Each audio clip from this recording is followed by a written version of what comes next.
Assalamualaikum warahmatullahi wabarakatuh. Alhamdulillah, assalatu wassalamu ala rasulillah, Sayyidina wa maulana Muhammad ibn Abdullah, wa ala alihi wa sahbihi wa mawala amma ba'd. Pemirsa channel Pusaka Persekutuan Suku Asli Kalimantan yang berbahagia, Alhamdulillah kita memanjatkan puji syukur kehadirat Allah Subhanahu wa taala. Salawat dan salam atas kekasih hati kita Nabi Muhammad Shallallahu Alaihi Wasallam. Pemirsa yang berbahagia, kita baru saja melewati bulan Ramadan dan telah menyelenggarakan atau melaksanakan ibadah maupun rangkaian-rangkaiannya di dalam bulan Syawal, yaitu Idul Fitri.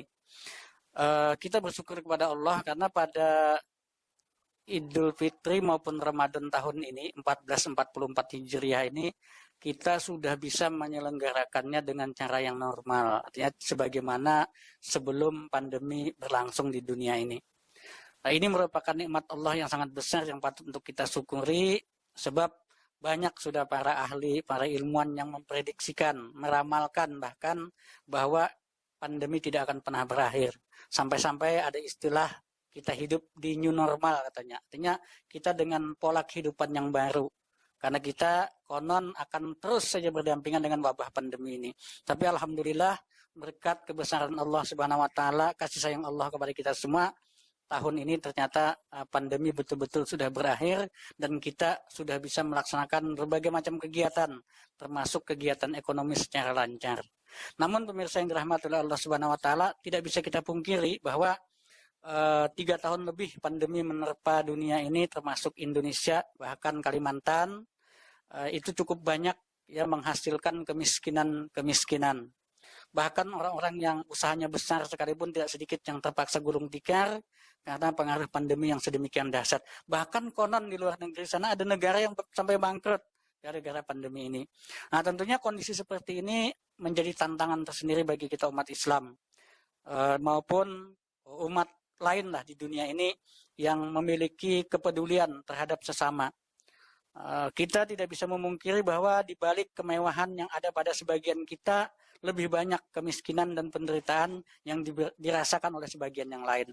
Nah, oleh sebab itu dalam konteks seperti ini, ajaran agama kita yang kemarin pada saat bulan Ramadan begitu dimuliakan dan diutamakan oleh Allah dan Rasulnya, yaitu menyantuni fakir miskin, memberikan bantuan kepada kaum duafa, bersedekah dan lain sebagainya, itu merupakan ajaran yang terasa sekali manfaatnya, terasa sekali kemuliaannya.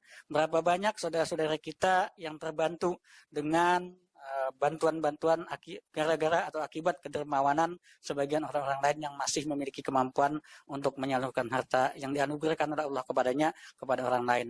Nah, pada kesempatan ini pemirsa sekalian, telah hadir di studio kita yang pertama adalah Sekjen Persekutuan Suku Asli Kalimantan, Bapak Helmi Gais. Ada ulama muda kita, Ustadz Agus Sufyan, ada dosen kita, Dr. Adit, dan ada Bapak kita juga, tokoh masyarakat kita, Pak Iwan, Pak ya. Ya, mereka-mereka ini adalah para tokoh yang ada di Persekutuan Suku Asli Kalimantan. Pada kesempatan Ramadan tahun ini, Persekutuan Suku Asli Kalimantan atau Pusaka adalah salah satu ormas yang sangat intens sekali dalam menyelenggarakan kegiatan-kegiatan sosial, terutama yang dimotori oleh Bapak Sekjen kita. Maka pada kesempatan ini saya selaku host ingin menggali lah sedikit apa sih yang sudah dilakukan oleh Pusaka, apa motivasi mereka, dan apa harapan mereka ke depan, baik harapan kepada pemerintah maupun harapan kepada kita sesama warga Kalimantan. Yang pertama, saya ingin tanyakan dulu nih kepada Pak Sekjen Pusaka. Mohon Pak diceritakan apa nih yang sudah dilakukan Pusaka nih pada bulan Ramadan tadi ataupun di luar Ramadan, menyangkut kepedulian kita kepada sesama ini. Monggo dipersilakan. Terima kasih pada Ustadz Abdullah Syafi'i. Assalamualaikum warahmatullahi wabarakatuh. Mohon izin Pak Ustadz Agus Sufyan, saya cuma bisa menjelaskan permasalahan yang telah dilaksanakan oleh DP Pusaka. Semua itu tidak lepas daripada rahmat hidayah Allah Subhanahu wa taala, sehingga artinya saya mencoba menggerakkan hati nurani sesama pengurus, dari pengurus harian, Dewan Pakar, Dewan Kehormatan, Dewan Pembina untuk bersama-sama memperhatikan kepada masyarakat yang paling bawah sekali, terutama mereka yang tidak ada lagi orang tuanya, ibu bapak yang sudah tidak ada. Ini yang wajib kita perhatikan sesuai dengan yang diperintahkan oleh agama kita. Alhamdulillah, di bulan Ramadan tadi pergerakan cukup bagus, rasa kebersamaan juga cukup bagus, sehingga terkumpul dana-dana yang dapat saya kelola selama 1 bulan penuh di bulan Ramadan, bisa menyantuni anak yatim piatu setiap berbuka puasa. Kemudian saya juga berdoa kepada Allah Subhanahu wa Ta'ala agar kiranya dana yang semakin bergulir tadi masuk kepada organisasi dan akhirnya bisa membelikan juga Pak Ustadz. Artinya tidak maksimal sih. Mereka para anak yatim piatu dan duafa ini tadi bisa senang, bisa berbahagia seperti anak lain yang memiliki kedua ibu bapak, anak-anak mereka yang tadi penuh dengan gelimbangan harta. Kita dapat memberikan baju kepada mereka yang layak dan pantas. Artinya pusaka secara keseluruhan dapat memberikan kebahagiaan di hari yang penuh bahagia sekali, ialah hari kemenangan umat muslim di bulan suci Ramadan, memberikan anak yatim tersenyum, mereka bisa memiliki baju yang layak dan pantas selama mengikuti acara Idul Fitri atau di hari kemenangan. Alhamdulillah, itulah kebahagiaan mereka. Dan saya sangat berharap sekali juga ke depannya. Mudah-mudahan ini sebuah contoh, sebuah awal yang tidak pernah akan berakhir oleh waktu apapun. Pusaka bisa semakin meningkatkan rasa nilai kemanusiaannya, apalagi sesama muslim, utamanya kepada anak yatim piatu yang memang layak. Kemudian saya mencoba ingin mengutip, saya kembali mohon izin nih, di samping saya kemudian ada Pak Ustadz, ya, ini juga sebetulnya host ini Pak Ustadz juga ini, mohon izin kepada keduanya. Apa yang disampaikan oleh almarhum Ustadz yang meninggal, saya lupa nama beliau, ya, Jeffrey. Apa kata beliau mengupas dari 3 ayat yang senantiasa kita baca, surah Al-Ma'un ayat 1 sampai ke 3. Apa kata beliau? Banyak pendusta. Mereka berdusta dengan sholatnya, mereka berdusta dengan puasanya, mereka berdusta dengan hajinya, dan macam-macam dusta. Apabila yang mampu, yang diberikan kelebihan rezeki kepada oleh Allah Subhanahu wa Ta'ala tidak mengulurkan tangannya menyantuni anak yatim dan fakir miskin. Inilah kata-kata dusta ini tadilah yang harus kita ingat kembali, karena itu ayat yang sering kita baca di dalam sholat, sangat sering sekali. Jangan sampai kita pun merupakan bagian daripada pendusta agama. Saya rasa itu Pak Ustadz. Terima kasih. Silakan dilanjutkan kembali Pak. Ya, pemirsa sekalian, rupanya itu ya motivasi dan hal-hal yang patut untuk kita renungkan dari apa yang sudah dilakukan oleh Ormas Pusaka, terutama yang dimotori oleh Ketua Umum Pusaka, yang juga Rektor Unmul dan Sekjen Pusaka yang merupakan tokoh masyarakat Kalimantan Timur. Nah, saya ingin beralih ini kepada Ustadz Agus Sofyan. Jadi begini Ustadz, kalau Ustadz kan sebagai seorang dai ya, sebagai seorang yang selama ini saya tahu sudah malang melintang di dunia sosial dan dakwah ini, tentu hal-hal seperti ini sudah tidak asing lagi. Jadi kalau ada yayasan Islam mengumpulkan sedekah, menyalurkan kepada mereka yang itu kan biasa sudah. Nah ini ormas, artinya ormas yang tidak ada embel-embel Islamnya nih. Nah tentu ini ada tanggapan khusus ini, artinya kan sesuatu yang sungguh luar biasa yang jarang lah terjadi mungkin di belahan bumi kita ini. Nah kira-kira bagaimana nih Ustadz menanggapi ini? Mungkin ada apresiasi tertentu yang menurut Ustadz, siapa atau juga mungkin ada koreksi Pak ya. Siapa tahu kan dalam penyelenggaraan ini, karena kita kan bukan ormas Islam kan, siapa tahu oh ini perlu diperbaiki di sini atau ini yang perlu ditambahkan mungkin. Nah tepat dong Ustadz, ada yang ini komentari. Bismillahirrahmanirrahim. Assalamualaikum warahmatullahi wabarakatuh. Waalaikumsalam warahmatullahi wabarakatuh. Wassalatu wassalamu ala rasulillah amma ba'd. Terima kasih Ibunda Ustadz Abdullah Syafi'i dan juga Ayahanda Sekjen Pusaka Bapak Abdul Gais dan Pak Dr. Aditya dan Pak Iwan yang selaku tokoh masyarakat. Saya secara pribadi sangat bangga dan memberikan apresiasi yang sebesar-besarnya kepada Ormas Pusaka yang menurut saya, walaupun saya tidak begitu mengenal jauh, ya, tapi semenjak saya mengetahui beliau sebagai sekjennya, saya sedikit banyak ada mendapatkan informasi sekitar kegiatan-kegiatan yang dilaksanakan oleh Ormas Pusaka ini. Salah satu yang luar biasa malam ini menjadikan tema kita malam ini adalah tentang kemuliaan sedekah.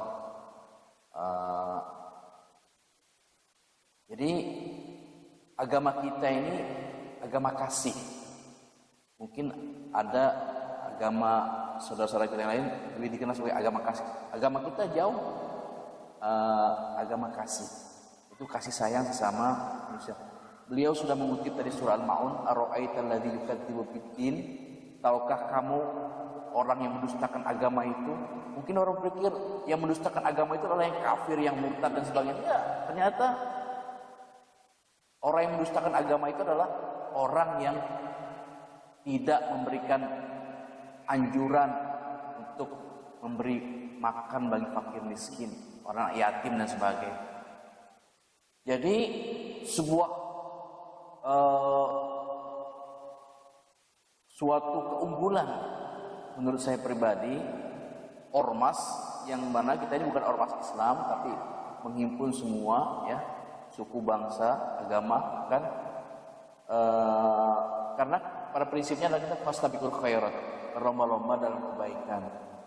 Jadi siapapun apapun namanya berhak berkontribusi memberikan bantuan kepada orang-orang fakir miskin, orang anak yatim dan kaum duafa lainnya. Jadi perlu kita pahami di sini dalam agama kita, dalam istilah terminologi ada yang namanya infak, Pak ya, ada namanya sedekah. Sepintas memang mirip infak dan sedekah. Perbedaannya apa? Kalau infak itu lebih kepada materi, ya, benda yang punya nilai dalam artian benda. Kalau sedekah itu lebih umum lagi. Kullu ma'rufin sedekah kata Rasul. Semua yang baik itu bernilai sedekah. Tabassumuka liwajhi akhika sedekah. Kita memberi senyum kepada saudara kita yang lain itu bernilai sedekah. Membuang duri dari jalan supaya tidak mengganggu orang itu sedekah. Nah, jadi semua kebaikan itu bisa bernilai sedekah. Silaturahmi sedekah. Mengajarkan orang lain sedekah. Sementara kalau infak ini lebih kepada harta. Ya. Alladzina yunfiquna amwalahum fi sabilillah, mathalul ladzina yunfiquna amwalahum fi sabilillah, kamathali habbatin ambatat sab'a sanabila fi kulli sumbulatin mi'atu habbah. Perumpamaan orang yang menginfakkan hartanya di jalan Allah seperti orang yang menanam sebiji benih. Sebiji benih nanti akan tumbuh 7 apa dalam bahasa biologi itu rangkai. Dari masing-masing 7 ini akan bercabang lagi menjadi 100. Wallahu lanjut ayatnya itu Ustaz ya. Wallahu yudha'ifu liman yasha. Allah melipat gandakan lagi pahala bagi yang dikehendaki. Wallahu wasi'un alim. Allah Maha luas rezekinya, lagi Maha mengetahui. Jadi pusaka ini luar biasa. Patut kita support ya. Pertama banyak sekali tokoh-tokoh yang bisa dihimpun baik sebagai pakar, dewan pembina dan para akademisi yang luar biasa. Saya dengar banyak rektor-rektor yang bergabung dengan pusaka. Ya, Masya Allah, subhanallah. Nah, dan juga tokoh-tokoh masyarakat. Mungkin begitu tanggapan saya Ustaz kalau pertanyaan yang ditujukan hal pusaka. Iya.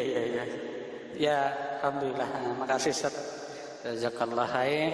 Itu tadi pemirsa sekalian penjelasan dari Ustaz Agus Sufyan. Ya, jadi jelas bagi kita sekalian betapa mulia dan agungnya yang namanya sedekah itu.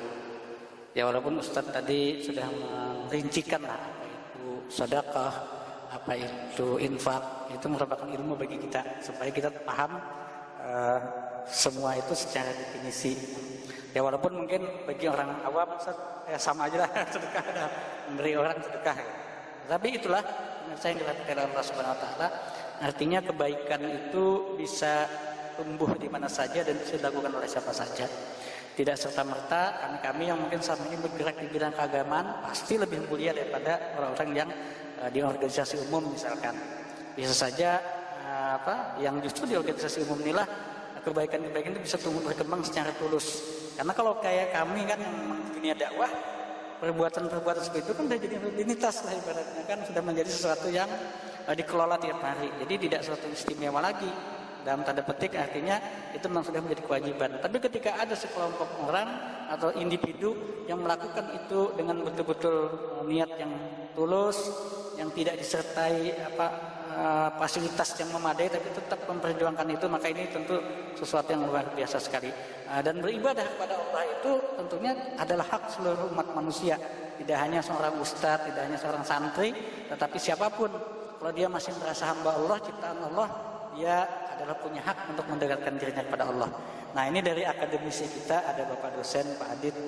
Mungkin Pak Adit sebagai orang yang berkecimpung di dunia ilmiah ini kan punya pandangan sendiri nih Pak. Terserah apakah pandangan tentang sedekahnya atau tentang sosiologi pengormasannya nih lah, tentang bagaimana ormas sekarang paradigmanya. Mungkin kalau dulu kan premanisme, ini kok ada pusaka, ini kayak organisasi keagamaan aja lagi, membantu fakir miskin, menyantuni anak yatim. Tapi ada kasus yang nikahi janda-janda misalnya. Kalau bang kan siapa tahu. Pak Adit, ya Pak Ustadz. Artinya saya mulai menggalakkan pusaka ini juga dengan sedekah subuh. Alhamdulillah sudah berjalan. Tadi ada satu personal saja. Kelihatannya mulai ketumbuh sedekah subuh. Setiap subuh Jumat menyantuni anak yatim dan fakir miskin. Dan mudah-mudahan tadi teman-teman lainnya juga tergerak. Artinya di sini juga tidak terlihat nominalnya, Pak Ustadz Pak Adit. Mau mereka kasih 1 kotak, setengah kotak atau lebih, tidak ada permasalahan. Arti itu sesuai dengan hati nurani dan keikhlasan. Semoga ini kita berdoa bersama, mudah-mudahan selalu berkembang hingga pusaka juga istiqomah dalam hal sedekah. Silakan dikomentari Pak Dr. Adit. Tafadhol Pak, silakan. Baik, bismillahirrahmanirrahim. Terima kasih atas kesempatan ini yang saya muliakan Pak Ustadz, Pak Sekjen, Pak host kita dan Om Iwan. Baik, jadi satu sisi kami berbangga merupakan bagian dari Ormas Pusaka ini yang secara naluriah dan natural terlihat bahwa Ormas Pusaka yang mewarnai dalam implikasi berkaitan dengan membangun ukhuwah Islamiyah maupun ukhuwah bersaudara berdasarkan berbangsa dan bernegara. Hal ini memang kita bisa lihat bagaimana gerakan yang begitu masif di bulan Ramadan, kita menggerakkan untuk memfasilitasi berbuka puasa dan bahkan menyantuni anak fakir dan miskin untuk berlebaran seperti halnya kita bersama. Ini menunjukkan bahwa gerak dan langkah Ormas Pusaka begitu masif berperan untuk mengembangkan dan meningkatkan kualitas bermasyarakat kita. Bukan lagi sebagai ormas yang harus tumbuh dan hidup dari masyarakat, tetapi berupaya menghidupkan masyarakat melalui kegiatan ormas di Pusaka ini. Kami sebagai bagian dari anggota Dewan Pakar berbahagia melihat pendekatan-pendekatan yang telah dilakukan, baik secara keagamaan yang bersifat sedekah dan infak ini, dan juga adanya upaya pendampingan pembangunan desa-desa di sekitar IKN dalam upaya untuk menuju kemandirian dari desa-desa tersebut untuk mencapai tingkat kesejahteraan masyarakat yang kita harapkan. Hal ini mungkin konteksnya tadi sesuai dari Pak Ustadz bahwa ini bagian dari sedekah. Kalau konteksnya tadi 1 bulan penuh dan ini adalah infak, itu kaitan yang mungkin yang dapat kita gambarkan bahwa kita bersyukur dan bisa memahami dan terus mendukung upaya-upaya kegiatan Ormas pusaka ini dalam kegiatan kemasyarakatan, baik yang bersifat ekonomi maupun nanti yang bersifat dengan pengelolaan pembangunan dan peningkatan kapasitas dan kompetensi masyarakat kita dalam menjadikan manusia yang unggul, yang beriman dan bertakwa kepada Tuhan Yang Maha Esa. Mungkin itu dulu yang dapat kami sampaikan. Jadi sebelum langkah lebih lanjut, mungkin sebelum Pak Ustadz menyampaikan nanti tentang keutamaan sedekah, mungkin ada yang selalu dilematis dalam masyarakat. Sebagian kita tentu mempunyai hutang piutang dalam kehidupan sehari-hari. Apakah nilai dari yang berhutang dan melakukan infak itu juga merupakan bagian yang bernilai lebih dari yang dijanjikan sesuai dengan kebaikan dari bersedekah itu sendiri? Demikian gitu Pak. Terima kasih. Ya mungkin langsung aja nih ditanggapi Ustadz nih. Karena memang itu pertanyaan yang mengganjal di setiap kepala orang yang berhutang. Karena masalahnya pengusaha besar itu berhutang kayaknya satu. Iya. Yang kita betul. Kait pertanyaan berhutang tadi Pak, dengan infak kaitannya apa? Jadi sebagai makhluk sosial, manusia yang senantiasa saling berinteraksi, membutuhkan satu sama lain, hutang piutang itu adalah hal yang wajar. Dan Rasulullah pun pernah melakukan hutang piutang di zaman beliau. Jadi hutang itu bukanlah suatu yang aib. Yang aib itu suatu yang negatif itu ketika tidak ada inisiatif atau tidak ada itikat baik untuk mengembalikan hutang. Itu yang salah. Semua orang pengusaha besar itu hutang juga. Tapi bagaimana cara dia mengembalikan hutangnya? Itu yang terpenting adalah yang penting ada kemauan kuat untuk mengembalikan hutang. Rasulullah SAW bersabda, "Matlul ghaniyyu dzulmun." Orang yang menunda-nunda bayar hutang kalau sudah mampu itu zalim. Dan perlu kita ketahui, orang yang berhutang dan dia meninggal sebelum hutangnya dilunasi itu, kalau bahasa itu arwahnya itu menggantung. Ibaratnya kaki sebelah udah surga, kaki sebelah belum, tunggu dulu, selesaikan dulu nih.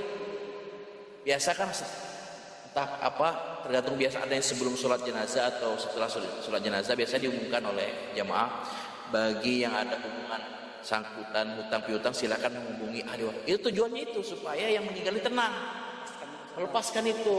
Apakah cara kekeluargaan itu teknis ya, apakah dilunasi atau gimana, nah itu urusan lain. Yang penting sudah disampaikan supaya jenazah atau arwah ruh tadi, mayit tadi tenang di alam tanah, jangan teratung-atung, terombang-ambing itu. Dan perlu kita ketahui yang mana yang lebih utama, mungkin lebih gitu Pak ya. Nah, apakah kita membayar hutang dulu atau bersedekah? Hukumnya, kita ketahui hukumnya dulu. Secara hukum membayar hutang itu kalau sudah waktu sudah cukup, sudah mampu, itu wajib membayar hutang. Kalau belum sanggup, tinggal nanti fanadhiratun ila maisarah, maka bisa ditunda, ditunggu sampai diberikan keluasan. Itu tergantung kesepakatan dari kedua belah pihak yang melakukan hutang piutang. Kemudian sementara sedekah atau infak itu sifatnya sunnah. Nah dari segi hukum saja kita sudah bisa mengetahui diutamakan bersedekah dulu atau bayar hutang dulu. Tentu kita lebih mengutamakan yang wajib dulu. Soalnya kalau yang wajib ini belum dilunasi, kita meninggal, kita berdosa. Tapi kalau yang sunnah ini belum kita lakukan, tidak apa-apa, tidak berdosa. Karena sifatnya sunnah anjuran yang sangat ditekankan agama. Jadi kembali lagi kepada asalnya, kalau seseorang memiliki kelebihan, sebaiknya dia melunasi hutangnya dulu sebelum bersedekah. Atau sebenarnya bisa juga dia bersedekah, tapi dia sudah menyiapkan dana untuk membayar. Itu tinggal menunggu waktu aja sebenarnya, itu boleh. Nah, jangan sampai dananya terbatas, bingung dia milih yang mana. Nah, itu yang jadi masalah. Termasuk ini, saya sering ditanya setiap menjelang Idul Adha, Pak Ustadz, yang mana yang lebih afdal, lebih utama, berkurbankah atau membayar akikah? Sering kan Ustadz ya, sering tanya itu. Kenapa nih tiap tahun ini terus ditanya gitu? Ya mungkin masyarakat itu sangat antusias ya untuk mengerjakan bersedekah, berkurban dengan berakikah dan berakikah. Ya. Jadi kurban itu ketika seorang, semuanya kan hukumnya adalah sunnah ya. Cuma yang waktu, masalah waktu. Kalau kurban ini waktunya terbatas. 10 Dzulhijjah, lalu hari tasyrik 11, 12, 13 ya. Itu aja kurban. Kalau akikah ini sepanjang waktu kapan saja. Jadi selagi masih hidup, walaupun sunnahnya itu hari ke-7 sebenarnya kalau akikah hari ke-7 setelah bayi telah dilahirkan. Namun para ulama memberikan keluasan waktu kapan saja kalau ada rezeki. Jadi saya jawab begini saja, Bapak Ibu, kalau memang mendekati kurban ya kurban dulu lah. Nanti begitu selesai hari raya kurban, silahkan mau bersedekah. Jangan setiap menjelang bingung mau malah mau. Sebenarnya tinggal nunggu waktu aja gitu. Saya kira demikian Pak lah. Gitu. Ya, jadi pemirsa yang berbahagia, itu tadi jawaban Ustadz kita ya. Jadi mudah-mudahan bisa kita jadikan pelajaran, bisa kita ambil. Kalau ada pertanyaan lagi seperti itu, oh iya jawabannya kayak gitu. Nah, baik, selanjutnya saya ingin minta tanggapan dari Pak Iwan nih. Nah, beliau ini adalah salah seorang tokoh kita yang di pusaka ini sangat luar biasa. Nah, bagaimana nih tanggapannya Pak tentang kegiatan pusaka terutama masalah bersedekah ini? Terima kasih kepada Ustaz Abdullah atas kesempatan yang diberikan pada saya saat ini. Assalamualaikum warahmatullahi wabarakatuh. Waalaikumsalam. Jadi saya hanya sedikit menyimak tadi daripada penjelasan atau paparan daripada Sekjen Pusaka, kemudian Ustaz, kemudian juga pakar akademisi. Nah, yang pertama tadi betapa indahnya kebersamaan, yaitu DPP Pusaka adalah suatu organisasi yang sifatnya regional, mencakup Kalimantan wilayah. Nah, Pusaka ini dapat memberikan contoh kepada ormas-ormas kedaerahan yang lainnya atau paguyuban yang ada di daerah, khususnya di kota Samarinda yang cukup banyak jumlahnya. Nah, karena alhamdulillah selama saya bergabung di dalam DPP Pusaka ini, bahwasanya sebelumnya pun saya sudah bergabung di berbagai macam ormas kedaerahan, tapi alhamdulillahnya di DPP Pusaka ini saya mendapatkan dan merasakan bahwasanya DPP Pusaka ini tidak hanya untuk mementingkan individu, mementingkan kelompok, tetapi juga selalu berpikir untuk membantu para sesama yang sangat membutuhkan, yaitu fakir miskin, kaum duafa, dan lain-lainnya. Nah, itu adalah suatu tindakan ibadah yang telah dilakukan oleh DPP Pusaka, yang selama ini DPP Pusaka berdiri kurang lebih 1 tahun, dan kemudian memasuki Ramadan yang pertama untuk DPP Pusaka. Alhamdulillah sudah bisa melaksanakan baik itu hubungan sesama manusia ataupun apa yang diperintahkan oleh agama Allah Subhanahu wa Ta'ala, sehingga keselarasan daripada dunia dan akhiratnya alhamdulillah sudah dapat berjalan dengan baik, dan semoga untuk kedepannya lagi bisa lebih ditingkatkan lagi, khususnya kepada masalah syariah, ajaran daripada agama kita Islam. Nah, kemudian selanjutnya saya menyimak tadi mengenai penjelasan dari Pak Ustadz masalah indahnya sedekah. Ya. Nah, itu ya alhamdulillah Pak Ustadz sudah memberikan ilmu pengetahuannya pada malam ini kepada saya dan rekan yang lainnya. Nah, semoga untuk selanjutnya kita bisa mendapatkan masukan-masukan, santapan-santapan rohani yang lebih banyak lagi daripada Ustadz kita tadi. Kemudian kepada, kebetulan host kita ini adalah Ustadz juga. Nah, jadi ada 2 Ustadz malam ini yang telah memberikan ilmu-ilmu yang bermanfaat kepada khususnya kami-kami yang belum begitu banyak mengetahui. Alhamdulillah, syukurillah. Semoga semuanya ini selalu mendapatkan rahmat hidayah oleh Allah Subhanahu wa taala sehingga DPP Pusaka ke depannya semakin maju, semakin peduli terhadap. Sedikit mohon izin Pak Ustadz hostnya, kemudian mohon izin juga Pak Ustadz Agus Sofyan. Mungkin tadi Pak Iwan agak kelupaan sedikit, karena ini nanti ditonton halayak ramai. Manusia tidak terlepas pada sifat hilaf. Artinya pusaka ini bukan 1 tahun, ya. Pusaka ini sudah 17 tahun, bukan lebih. Cuma 1 tahun lebih tadi meninggallah ketua umum kita, almarhum Haji Faridin Murad. Nah, kemudian 1 tahun lebih ini dipimpin oleh Dr. Insinyur Abu Nur MSI. Jadi memang umurnya tadi itulah yang mungkin dimaksud oleh tadi Pak Iwan.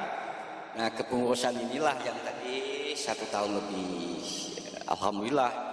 Tadi sejak dipimpin oleh beliau ini bukan berarti pimpinan yang lalu kurang, tidak, sama, bagus saja.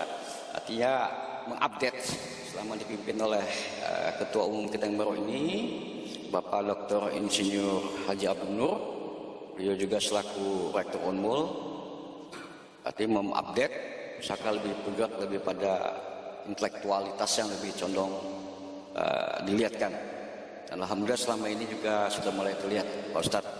Dan alhamdulillah lagi, mudah-mudahan lagi saya mengajak teman-teman, mudah-mudahan tercapai, mudah-mudahan diridai Allah, mudah-mudahan dimudahkan Allah Subhanahu wa taala. Mudah-mudahan kedepannya pusaka memiliki majelis, ya mau sebulan, 2 bulan sekali, tidak ada masalah. Tadi pusaka bergerak, saya juga dulu pernah cerita sama Abu Iwan, dan beliau sepakat, ngapain kita ngurus pusaka ini tadi kalau kita ngurus duniawi saja, ukhrawinya tidak pernah disentuh, kita berhentian saja sudah. Nah, mudah-mudahan ke depan ini tadi pusaka pun punya majelis, artinya balance antara urusan dunia sedikit bergerak, lagi ada IKN, kemudian juga masalah akhirat, ukhrawinya juga mudah-mudahan bisa terselenggara secara pelan-pelan. Demikian Pak Ustadz Abdul. Ya baik, pemirsa yang berbahagia, demikian tadi perbincangan saya dengan para tokoh-tokoh kita. Terserah ya mau disebut perbincangan singkat atau perbincangan panjang. Kalau untuk ukuran saya panjang sudah itu, tapi untuk ukuran televisi kayaknya itu masih singkat itu. Paling tidak dengan perbincangan kita tadi kita bisa menangkap sudah apa pesan-pesan yang ingin disampaikan oleh pengurus DPP Pusaka maupun oleh Ustadz kita, Ustadz Agus Sofyan, yang pada intinya bisa saya simpulkan bahwa kita semua ini ingin menuju kepada kebaikan. Adapun ormas, ya, lembaga atau tempat kita ini hanyalah wasilah. Wasilah itu perantara, sarana, alat untuk kita mencapai kebaikan tersebut. Karena mungkin di tiap tempat, di tiap hal itu ada caranya masing-masing. Yang penting bagaimana kita melakukan sesuatu di kehidupan dunia ini semuanya mengarah kepada apa yang diperintahkan oleh Allah dan Rasulnya, dan kita berusaha istiqomah di dalamnya. Terserah ya, apakah wasilahnya itu melalui sekolahan, melalui perkumpulan majelis taklim, melalui ormas. Yang penting ketika kita bisa menggunakan kehidupan kita ini bermanfaat bagi orang lain, kata Rasulullah, khairun nas anfa'uhum linnas, sebaik-baik manusia itu yang bermanfaat bagi manusia lainnya. Mudah-mudahan perbincangan singkat kami ini bisa membawa manfaat bagi kita semua. Saya pembawa acara Abdullah Syafi'i, Sekjen Pusaka Bapak Helmi, Ustadz Agus Sofyan, Pak Dr. Adit, dan Pak Iwan. Kami mohon maaf kalau dalam perbincangan ini ada hal-hal yang tidak mengenakan di hati penonton sekalian, dan kami berharap bisa dipetik hal-hal yang positifnya saja. Demikian, wallahul muwaffiq ila aqwamit thoriq. Wassalamualaikum warahmatullahi taala wabarakatuh.